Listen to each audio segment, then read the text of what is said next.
Hello. So I'm just gonna chat here on my channel. I don't have anything prepared. Just got home from work. See, I'm not afraid of calling out false teachers.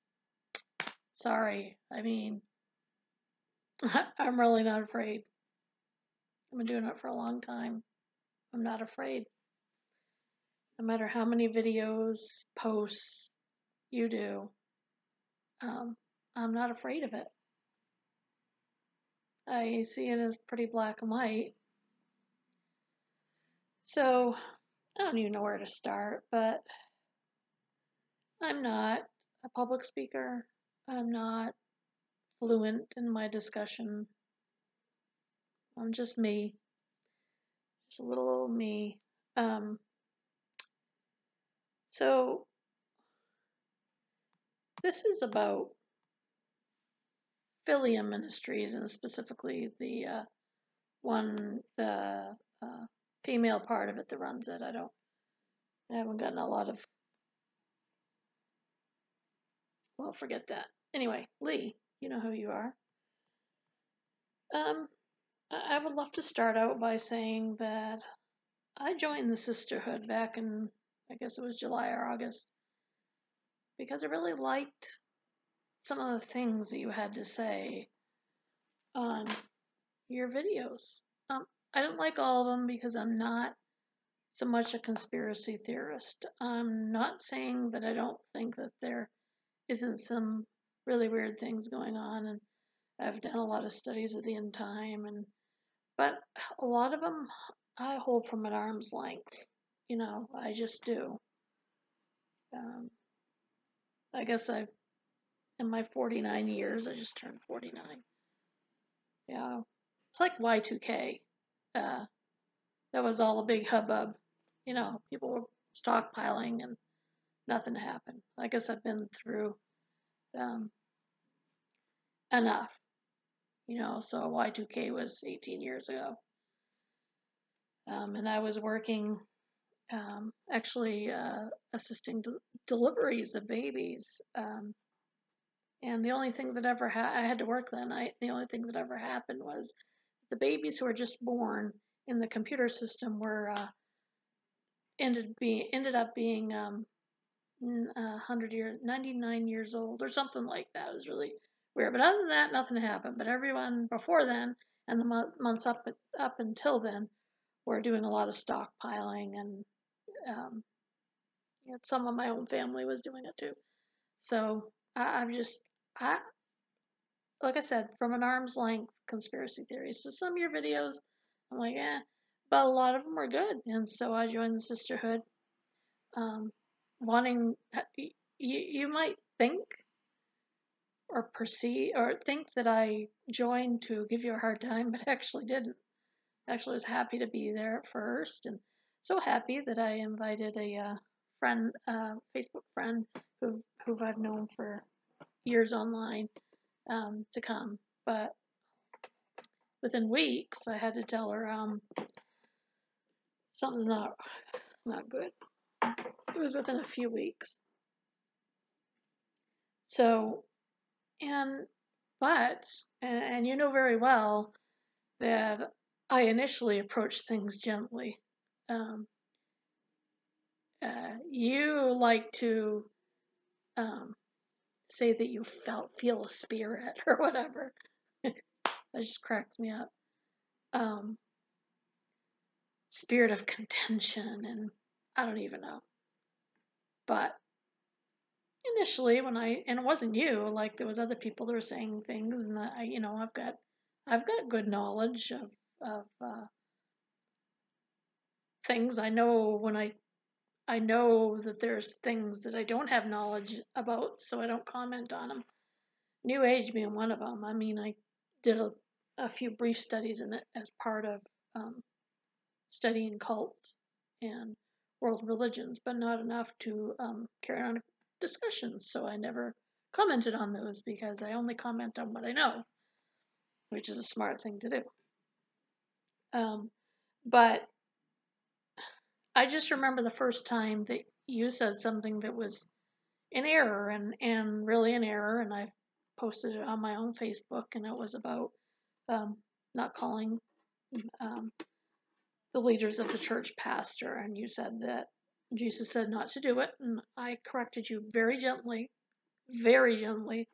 just matter of factly, actually, uh, Lee, this is the Greek word, and you remember, and rather than saying, I mean, if someone said that to me online, I'd be like, oh yeah, ah, thanks. I mean, I never saw that before, but you're right. Or, oh, thanks for that information. Or, no, but what you did, Lee, sorry, um, was delete my comments rather than I started, I'm like, okay, and I'm like, kind of, you know, fume a little bit, but I let that bypass. But then it kept happening, and I would be very calm, and I wasn't upset at that point. I mean, obviously, eventually I got upset, right?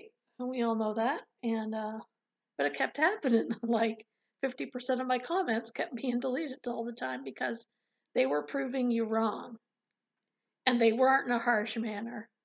And people that I've talked to understand that, and this has happened to other people, and you also know that, right? I mean, come on, you also know that. I mean, if it happened to one or two or three or five people, but there's a lot coming out of your little sisterhood that the same thing happened. You deleting their Bible verses when they didn't even give a commentary to the Bible verses. I mean, this stuff was just happening, and then you expect that people are, well, most people just move on, but unfortunately for you, and maybe you don't think I'm any type of threat, and that's okay too, but unfortunately for you, I'm been doing this for a long time, and I'm really not afraid. Uh, I like to stand up for biblical truth, and I always will. And as long as the Lord keeps me on this earth, and before eternity, I will be doing this. So, and I don't know how long I want this video to be, but that's kind of a background. And then I started getting upset because it's like I'd say snide things. I mean, I eventually got snide because, after you've had, well, there's probably more than 50% of my comments that were deleted. And then I would stop commenting like a lot of people would because a lot of people were feeling that way. Like, man, I can't say anything. I can't, and we weren't saying nasty things for the most part. I mean, I suppose there was one or two who did, but generally it was just, like having discussion like you would on any place on social media. I mean, discussion is good, but apparently you don't like it. Um, so where was I? I forget. See, I'm not a public speaker. By the way, I was thinking on uh, during my day today, I'm like, I'm not benefiting from this. I mean, I'm doing what the Lord says to do, and that is to rebuke and contend.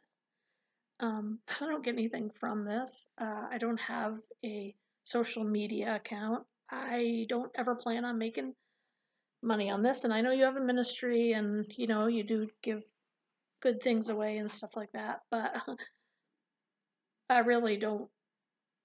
I'm just doing, the Bible says what the Bible says. And if I see an error, I'm going to correct it. And initially, it wasn't anything against you because, I mean, a lot of people say things that aren't biblically true.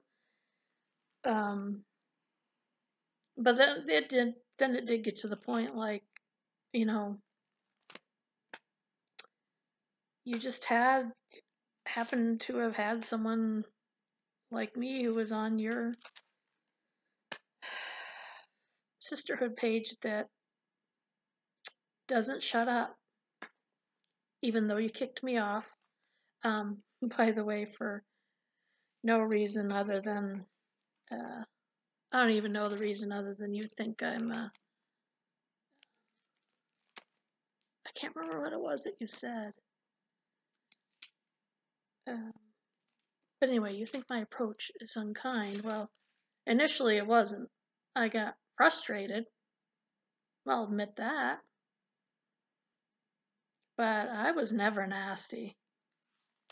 Um, and if you knew me in real life, Lee, I'm probably the sweetest, most calm and gentle um, at my work with my patients. I'm a go-to person. I'm very gentle with my patients. I get thank you cards all the time for being a kind, considerate, loving person. Um, I was the type of girl growing up that uh, I was just a calm kid, and I'm still calm until it comes to these type of subjects. So, where am I going from here? Basically, I'm not getting anything out of this. I haven't got any popularity that is important to me. I don't care about getting members and, starting groups. I mean, actually, I have started a group, but I don't care if it grows. I only care that the people in the group grow. I don't care whatsoever about the numbers. None whatsoever. But anyway, the other thing I get out of this is glory to God for truth. So anyway, the intent of this video was to discuss very briefly. I mean, I know when I'm being accused, and you know when you're being accused too. I think you quoted Proverbs 16 through 19. So, let me look this up.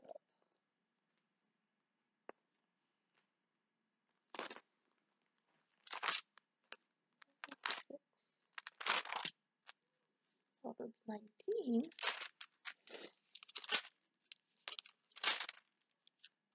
Proverbs 11. Proverbs 4.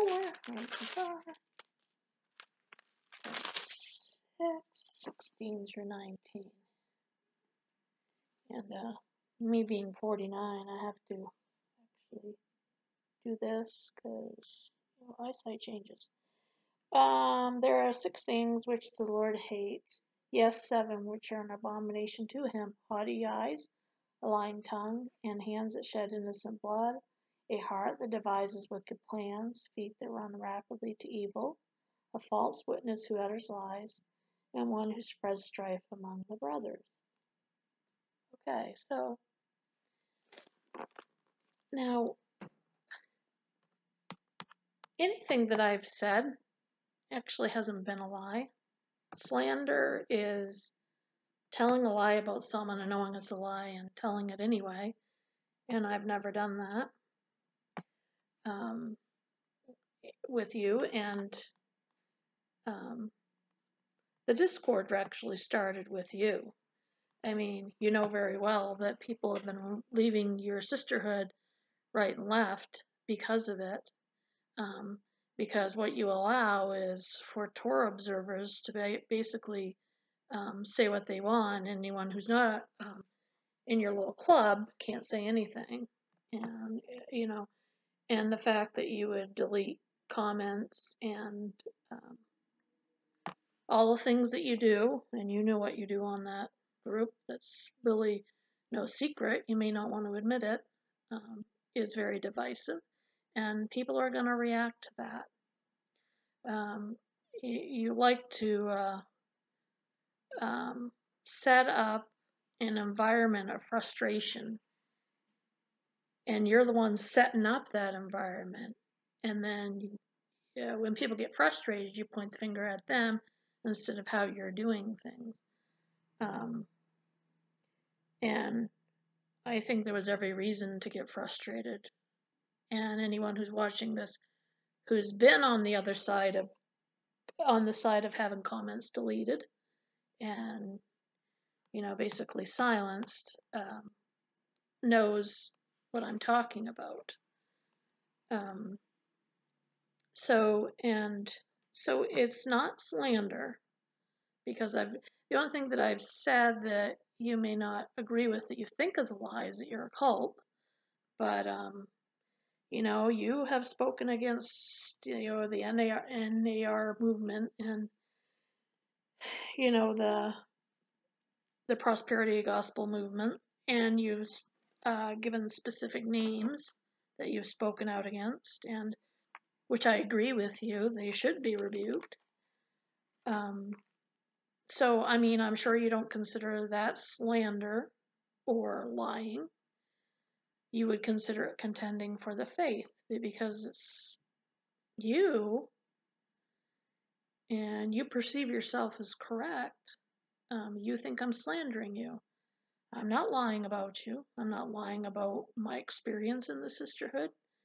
I'm very clear on that, and I can go in that to detail in another video.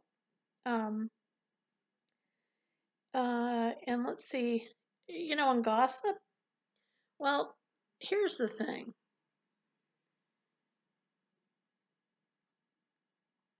Gossip can't be rebuking, because if rebuking is a command in the Bible, then it can't be gossip.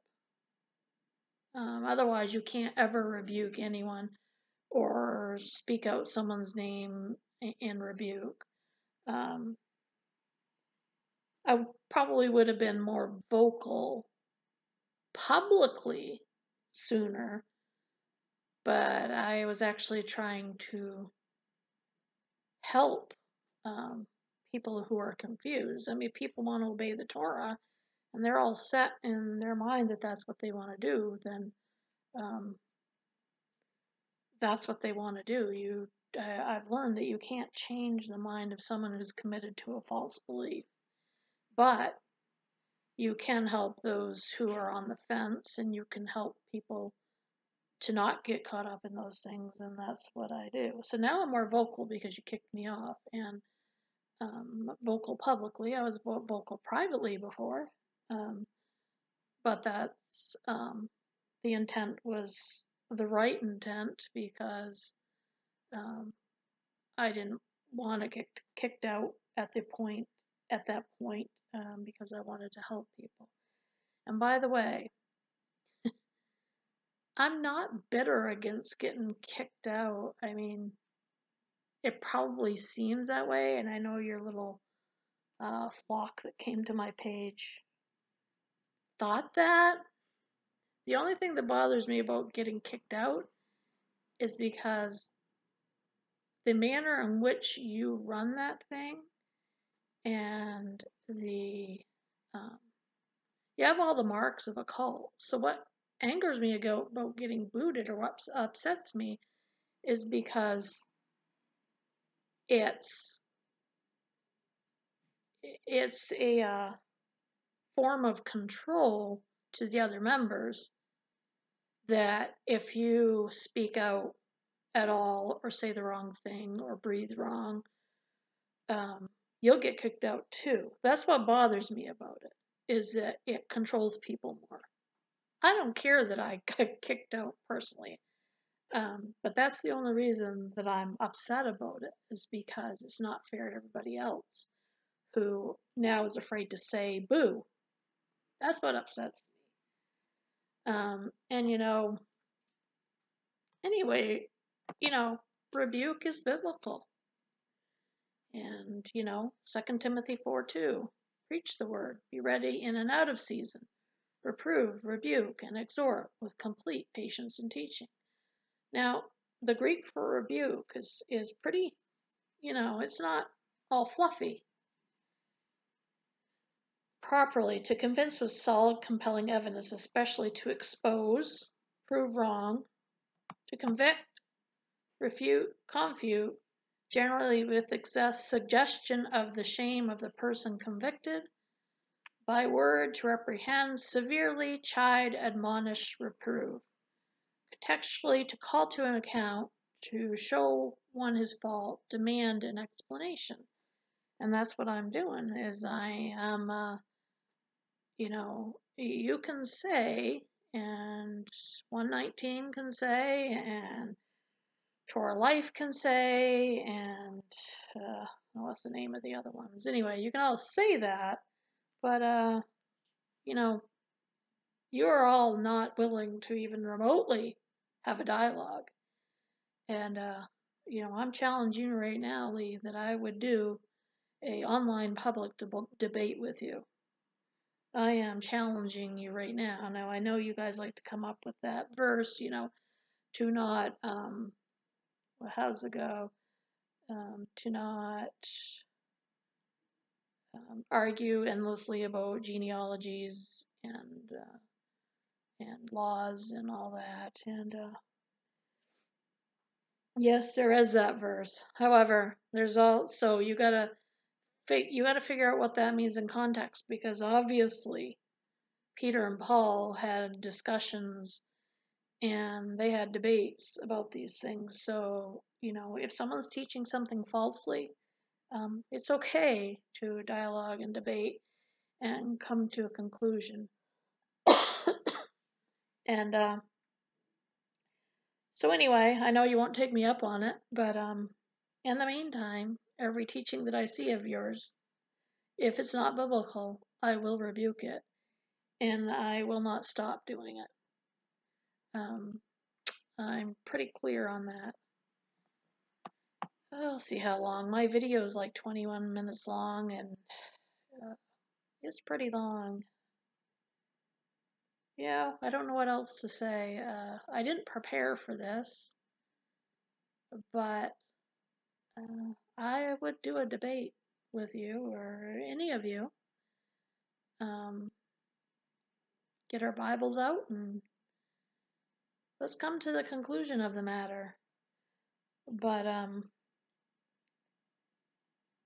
you getting on and getting on your soapbox and complaining of slander, maybe tell me, instead of saying, "Oh, she's slandering me," okay, details. I mean, a person making a claim is making a claim. You have to bring proof along with that claim, otherwise you're just talking into the wind. So what did I say that was not correct? Other than you don't think you're a cult, but all the NAR leaders and the prosperity gospel leaders could say the same thing. Well, she's calling me a cult, and I'm not a cult. Okay, say you're not a cult all day long, but prove to me why in the world that every possible, well, not every, but most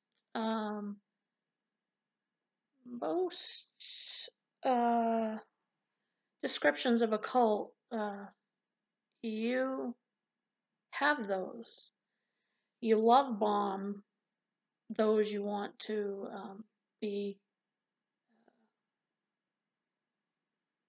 that you think are pliable. Like you didn't ever love bomb me because I'm not pliable, but the newer Christians, shoot little love bombs at them, and then once you get them all love bomb, then you can teach them your ways, and you combine that with the fact that you are information control. You instruct your girls on who not to listen to, and if someone else brings up another point and you don't like that point, you delete their comments. So there's information control right there. There's emotional control. There's because you make people afraid to comment. So there's a control right there. People are thinking I've got a perfectly good comment. You comment, and Lee comes in and snatches it right out from underneath of you. I mean, if you look up the description of cults, I'm talking cult behavior, not even doctrine. I'm talking cult behavior. You use the excuse that you need to, you're going to answer for, the girls under you, and you're going to protect your girls and stuff like that. You don't need to protect them from information. Okay?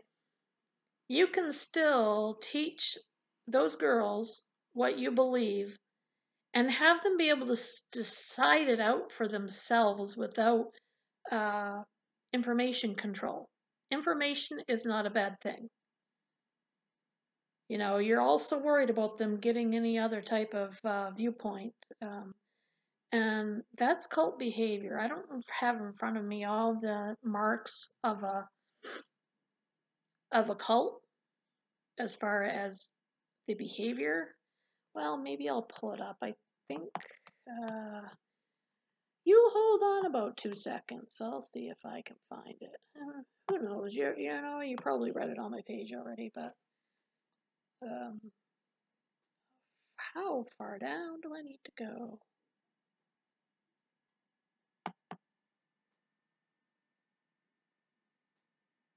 Wow, I sure like to talk. Oh, here we go.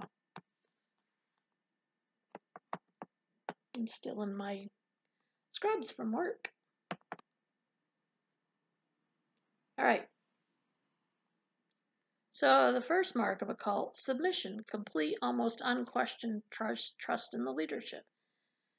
You know, you you can't question in there. Well, you can question somewhat, but not question specifically Torah and that type of thing. So people all trust you. Whatever you say goes, and you've set up an environment of not being allowed to question. So it's asking for complete, almost unquestioned trust in the leadership. That is the behavior of a cult leader. Leaders are often seen as prophets, apostles, or special individuals with unusual connections to God. This helps a person give themselves over psychologically to trusting someone else for their spiritual welfare. And I'm sorry, but I see that with you. You know, you heard it from the Spirit. You've said before you have great discernment. I can't remember what it was you said, so I don't want to misquote you because I don't want to be accused of slander. However, you have made it very clear that you have a lot of discernment in the spiritual realm. I heard you say that in earlier videos, and it certainly seems to live itself out in the way you talk now, too. Increased submission to the leadership is rewarded with additional responsibilities and or roles or praises, increasing the importance of the person within the group. I'm sorry, but I haven't seen that. If you have someone that's compliant and just agrees with everything you say, they'll get invited to the tour group. They'll get, yes, you do see that. There's a clique there. You got the in girls, and then you got the girls who are you just tolerate. I was one of those, which is fine. Exclusivity. Their group is the only true religious system or one of the few remnants of God's people. I don't need to say more than that. You've said that multiple times, so.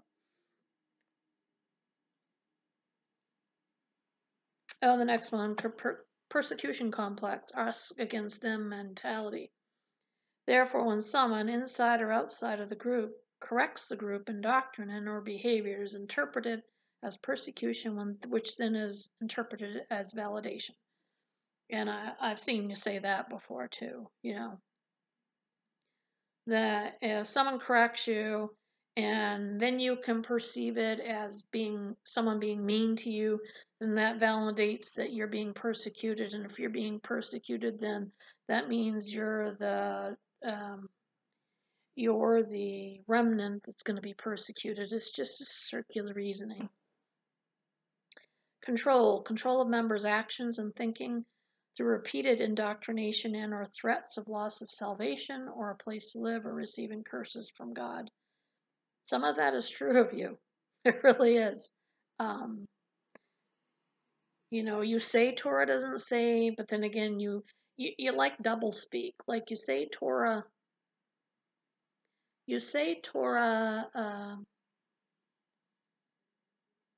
let's see, you say that Torah doesn't save, but then on the other side of your mouth, you're saying, but the evidence that you're saved is if you obey Torah. So if you don't obey Torah, then what you're saying is you're not saved, because if you were saved, the evidence would be you obeyed Torah. Yes, circular reasoning again, Lee. Circular reasoning. And plus,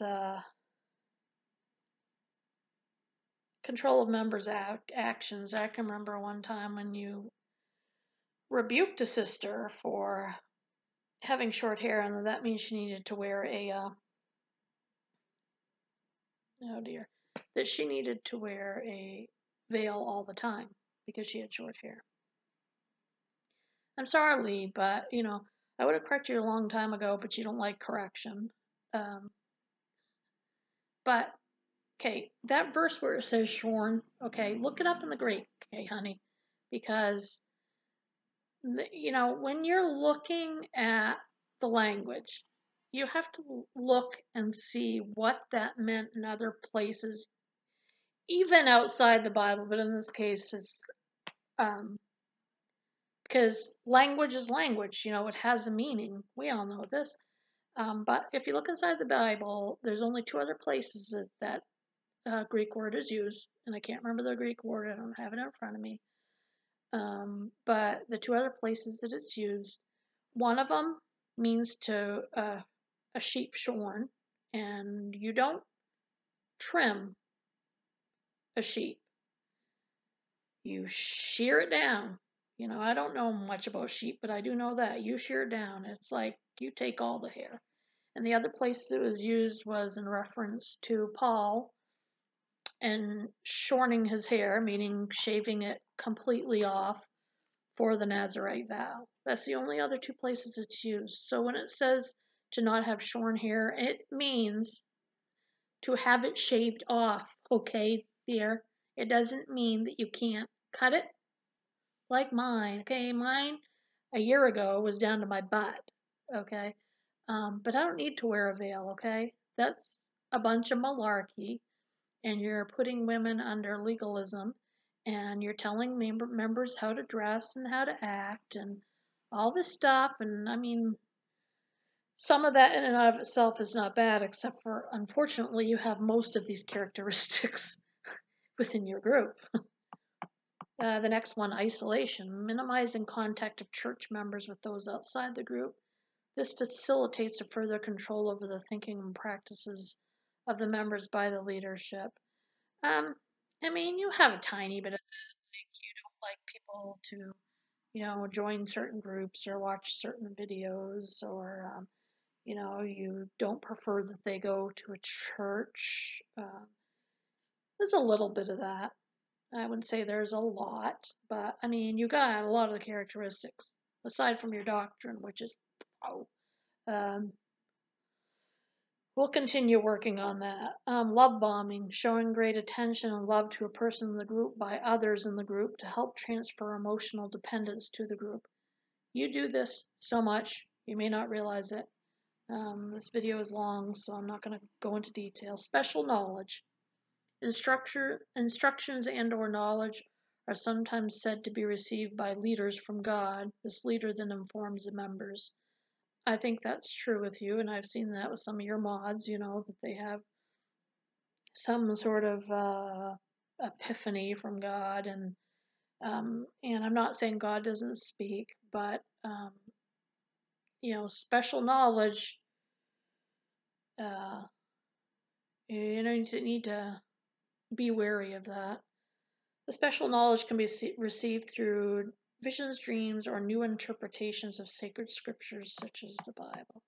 Indoctrination. The teachings of the group are repeatedly drilled into the members, but the indoctrination usually occurs around special knowledge. I think this is true of you, and you don't like to have outside information.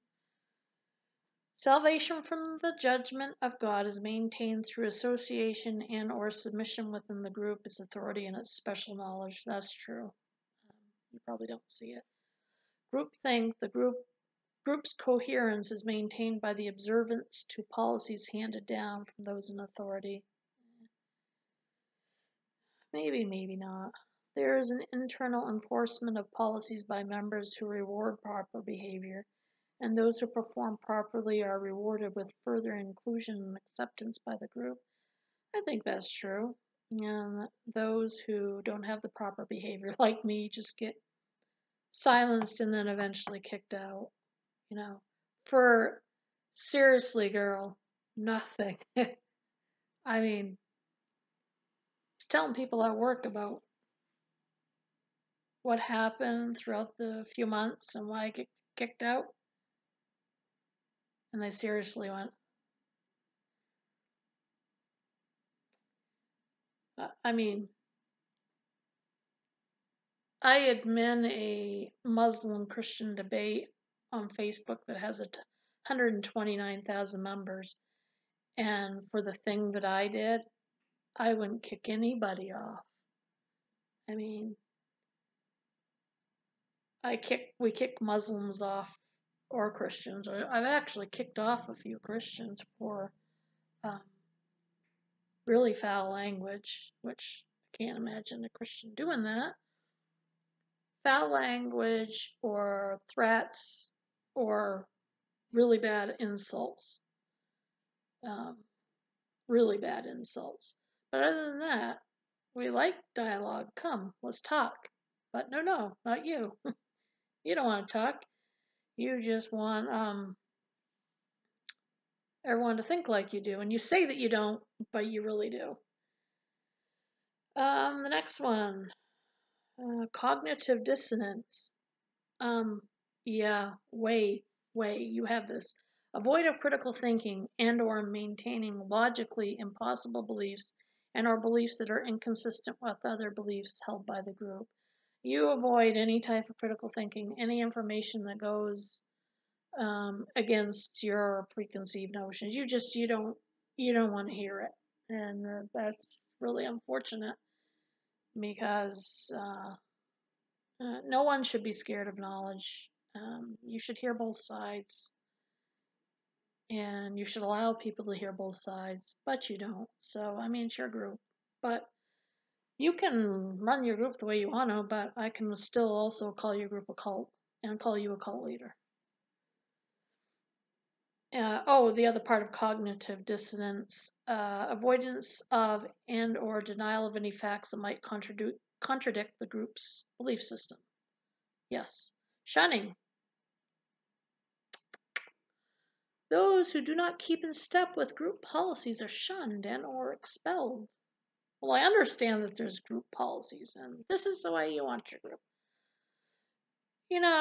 Fine. But, sometimes it was frustrating because you'd say you don't want to talk about Torah, and then you'd make a live video saying, I want to have a controlled discussion about Torah. So then you open your mouth and say, but this is what I read, and because you think now, okay, we can have a discussion about Torah, and then your comments get deleted, and then you think, okay, she really doesn't want a discussion about Torah. Does she, doesn't she? I mean, you're like bipolar. Like, one day I'd be like, oh, well, she's letting other people discuss Torah, and she's even chiming in, so okay, so they're talking, so I guess she's allowing it now, so I'd go and I'd put a comment in and it'd get deleted. I mean, it's like walking on eggshells, man. I mean, you never know whether you could say anything or, and I'm not the only one that felt it. You know this. Your larger audience knows this. You like to pretend it's not happening, but it is. Gender roles, I suppose that's a little true. Control of gender roles and definitions. I mean, I don't care if women want to dress modestly. I think that's biblical. But I saw an awful lot of rebuke if a woman, like I said, didn't wear a veil. Or then you'd say people were on their own journey, but then, and you'd want people to respect that, but then you'd go on and like, sister, you need to wear a veil all the time. I don't know. It's just, you combine all this stuff and it's like, what in the world? Appearance standards is the last one. Often a common appearance is required and maintained. For instance, women wearing prairie dresses, hair in buns, no makeup. The men wear white short sleeve shirts and are without beards or wear beards. That's just examples, but there really is an appearance standard, and I mean, like I said, I think being modest is a good thing. Controlling other people, though, is not, and you've got a really big control issue. Um, I think I'll end it there. I'm just kind of rambling, but it's not gossip. It's not slander. You'd have to prove that. Um, you have to prove that I'm lying about you and anything I've said. Um, and rebuke is biblical. Um, you may not like it, um, but it's biblical, and so I'm going to do uh, what the Bible tells me to do with that. Proverbs 27:5, better is open rebuke than hidden love.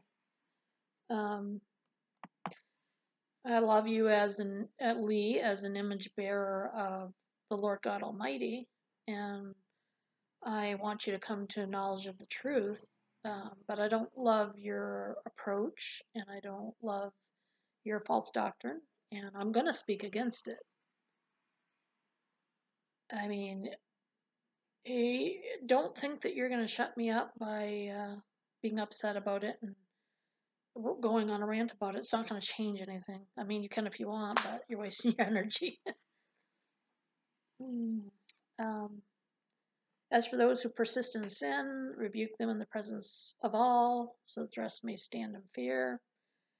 I think it's a sin to cherry pick the Bible. I think it's a sin to delete Bible verses because they don't happen to agree with you. Yeah. Declare these things, exhort and rebuke with all authority. Let no one disregard you. That's Titus 2:15. 2 Timothy 4:2. I read that. And complete patience. Complete patience doesn't have to be, oh, I love you. I'm being patient with you. Believe me. It took me a long time to speak out. Um, you know, we know all the verses. I'm not going to keep going on with that, but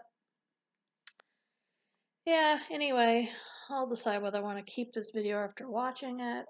It's a long video. I don't know. Anyway, 42 minutes. 43 minutes. I yapped my mouth for 43 minutes. No one's going to want to watch this probably, but anyway, the only satisfaction I get from this is contending for His Word. I've been a student of His Word now for literally decades. And that doesn't mean that younger Christians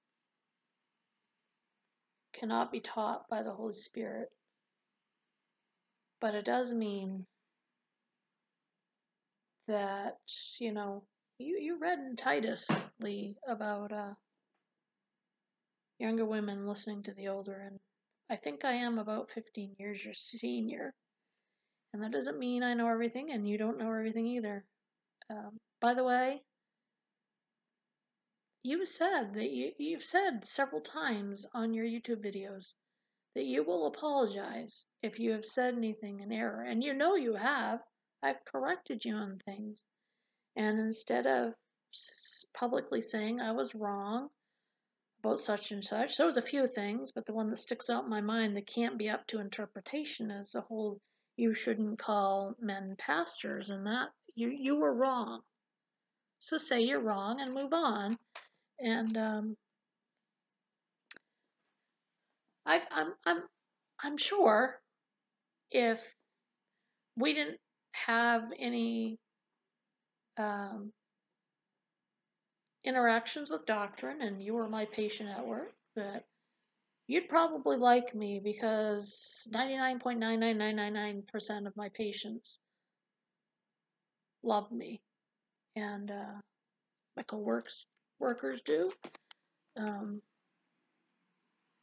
my highest scores in all of my reviews at work surround teamwork. They surround kindness.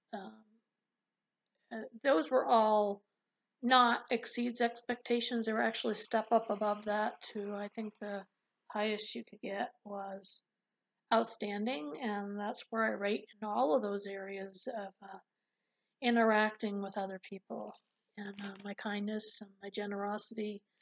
Not bragging myself up, I'm just saying, you paint me out as this mean, awful person. I'm not. You'd be wanting to bring me some of your uh, things from your garden if you're my patient. You wouldn't know the difference, that I actually stand pretty strong on biblical faith, and I will denounce all false doctrine. And I will do it until the day I die. Now, that's not going to change. I'm sorry. But right now, I've been through a lot of studies, For 6 years, I did Mormonism, uh, rebuking Mormonism in any avenue I possibly could for 6 straight years. And I did a lot of, oh my goodness, Scientology, Jehovah Witnesses, Children of God, uh, Islam, Buddhism, Hinduism, Shinto. I don't know. There's a lot. Roman Catholicism. I mean, I had a lot of debates on Roman Catholicism with Catholics. I wasn't very well liked on YouTube a few years ago with that one. So the newest one is Torah observant, and I actually think it's the most dangerous out of all I've studied, actually. So I'll probably be debating this one for the rest of my life because it's a lie. And I'm sorry that offends you, but I shouldn't care that it offends. I just simply need to contend for the faith. And Ephesians 2, man, he abolished in his body the commandments and the laws, and that's how he made 2 1 by taking away what separated, and what separated was the law. And sorry, but I'm gonna continue. Anyway, Lee, as someone made in the image of my creator, I love you. But that doesn't change that your cult behavior. It doesn't change your false doctrine. And I would love to see you repent. I would love that. And I